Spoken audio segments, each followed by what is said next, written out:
Diri sa atong lugar, sa atong simbahan, sa atong komunidad, bisan pag dili na nimo anak, ingnon gina nimo nga ikaw usa ka lalaki ug you are going to grow a responsible man. Mahimo kang responsable nga lalaki. Bisag kinsa pa na ha? Okay ba? Mga papa? So ingnon ninyo mga batan-on, bisan pag di pa na papa, ingnon ninyo responsable ka nga lalaki ha. Inigdako nimo responsable ka nga lalaki, parehas namo. Oy, amen. Amen. Responsable dili. Responsable. Bantay ha.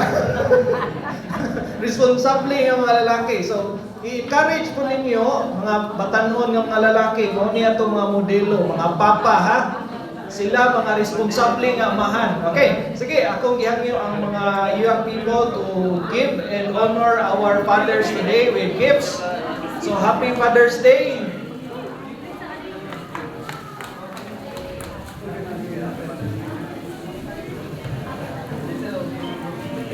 Murakuan malano kanang pang-exercise na no?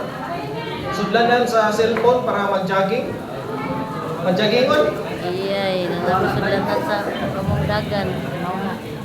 Okay, sige. Salamat kayo. Mag-pray ta kung iyangyo ang mga batanon o mga mama o mga igsuon nga naandre atong isaka tong mga kamot para sa tong mga papa o gatos lang ang puan. Kampo ta para nila. Sige, mag-pray ta. Father, salamat kayo nga ikaw naghatag kanamo og mga amahan. Amahan nga mga responsable sila sa ilang relasyon diha nimo. Amahan nga mga responsable sa relasyon nila sa ilang mga asawa o sa ilang mga anak.